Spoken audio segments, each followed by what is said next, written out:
रउरा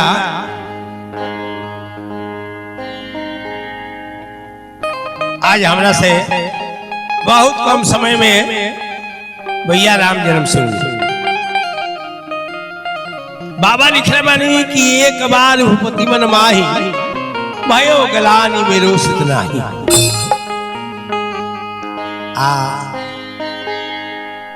राजा दशरथ जी के मन में ये बात ना आवे ला अरे भाई एकरा वंश नहीं खन ओकरा मन में हमेशा ही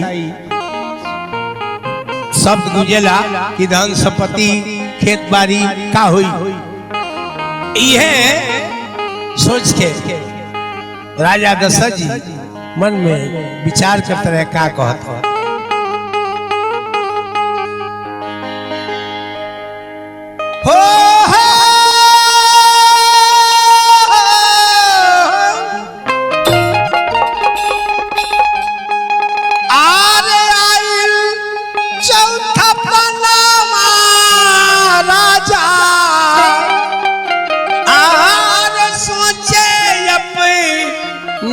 मनवा लाला नवानाई आरे भइले ये राम आरे भइले ये राम लाला नवाना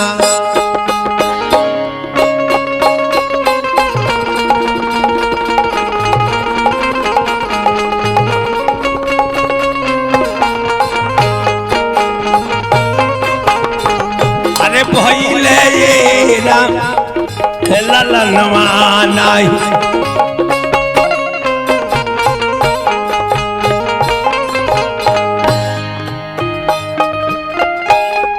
निकना ही लागे मोरा घरवा अंगनवा लाला नवानाई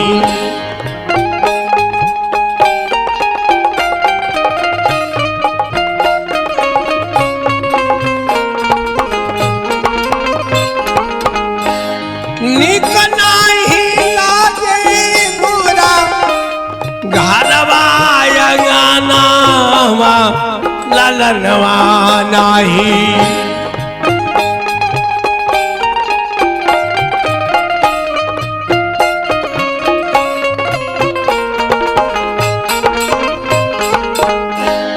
भइले ये राम लाला नवा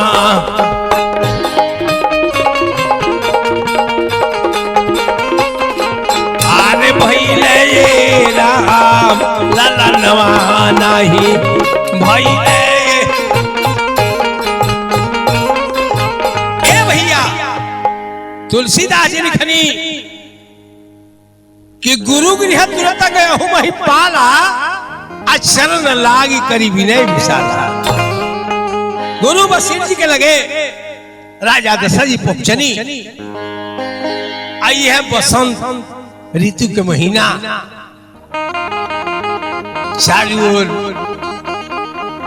अबीर गुलाल लगावल जात रहे जाके कहनी की सरकार गुरुजी सब कुछ हरल बा लेकिन एगो बबुआ बिना सब हमारा सुन लागता।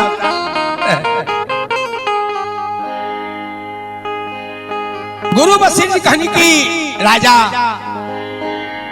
बड़ा उत्तम विचार तू रखला आरे धन राजा महाराजा धन ताहार उत्तम विचार बा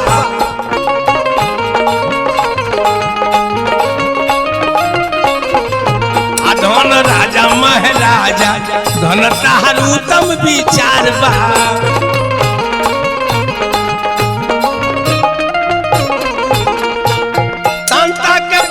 श्री का बोलाव जय जयकार बा अरे संता के पति श्री ऋषि के बोलाव जय जयकार बा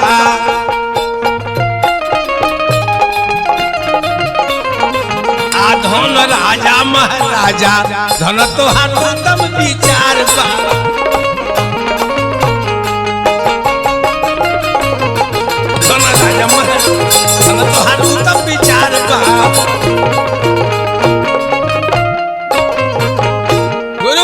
कहनी कि राजा श्रृंग ऋषि के बुलावा, पुत्रेष्टि जग करावा। आओ पुत्रेष्टि जग से एक जना के तरह तरसना बा, चार चार जना बबुआ हुई है। ए भैया ई बात राजा दशरथ जी जब सुन ले बड़ा खुश भइले, लौट के अइले आ श्रृंग ऋषि के बुलवले आ बुलवा के पुत्रेष्टि जग शुरू करौले कि जहानवा में शोर हो गईले। अरे शोर हो गईल रे भैया, अरे शोर हो गईल हो, जहानवा में शोर हो गईल। राजा दशरथ कइले जग के रचनवा जहानवा में, राजा दशरथ कइले जग के रचनवा जहानवा में।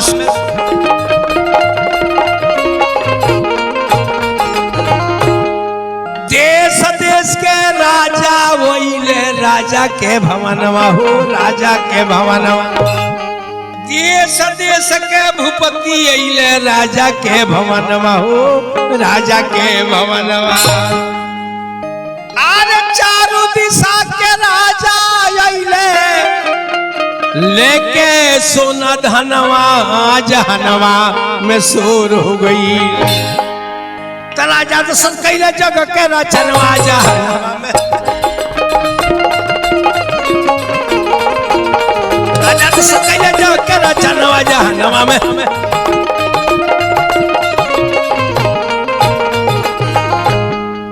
सरजू के उत्तर बनल भैया जग के आस्थानवा हो, जग के आस्थानवा।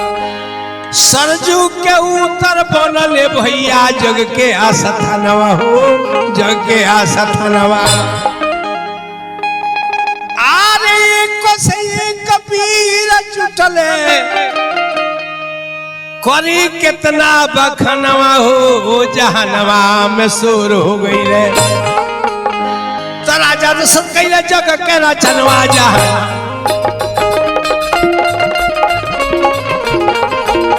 राजा दशरथ कइले जग के रचनवा जहानवा में।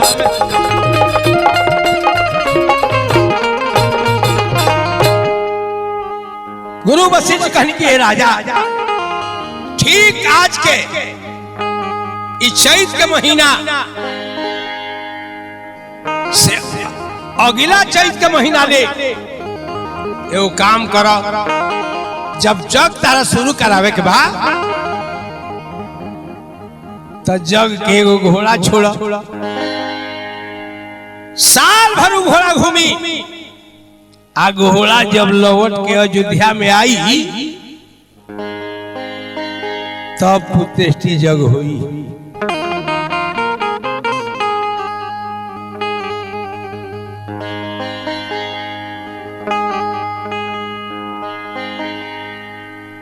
राजा दशरथ छोड़ले आर जगवा के घोड़ावा सोरवा भइले। राजा दशरथ छोड़ले आर जगवा के घोड़ावा सोरवा भइले। आ घोड़वा घूमे चारू ओरवा सोरवा।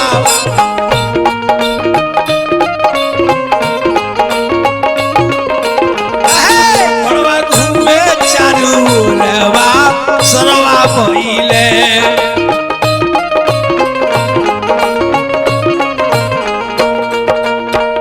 चैत के महीना पुलवासी जोरवा सरवा भइले। पुलवासी जोरवा सरवा भइले।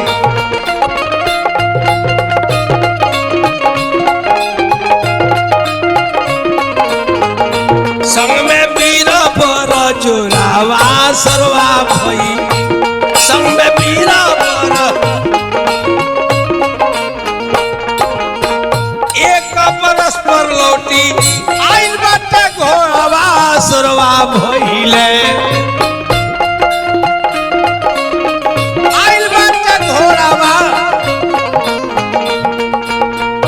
एक बरस परस्पर लौटी आइल बाटे घोड़वा सुरवा भइले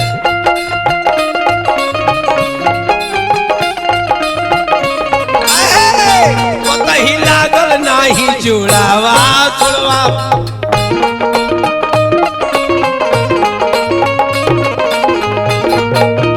मंडप सजावल गइल सरज के तीरवा सुरवा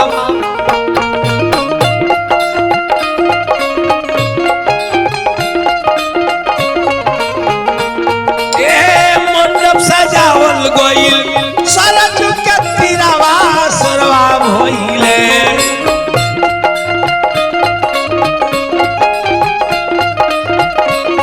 जुटल बड़ा भारी भीड़वा सुरवा भइले जुटल बड़ा भारी अरे जुटल बड़ा भारी भीड़वा सुरवा भइले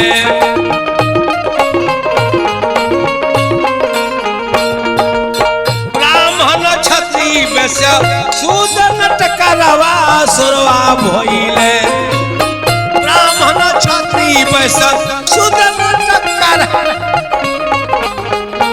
साधु संत वो भिखारवा सुरवा भइले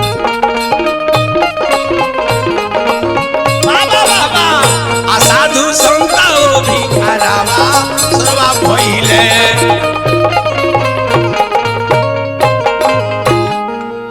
वही जग में पृथ्वी गायक भेष के अइली आपन भार उतारे खातिर सबका से विनती कइली ए भैया असुरन से जब त्राई त्राई पृथ्वी के हो गई वही जा पृथ्वी गायक के रूप धर के पहुंचली सबका से प्रार्थना कइली कि अब ई दुष्टन के भार हमरा से साहत नहीं खे साधु संत लोग सारा लोग मिल के कहल कि धीरज धरो घबरा मत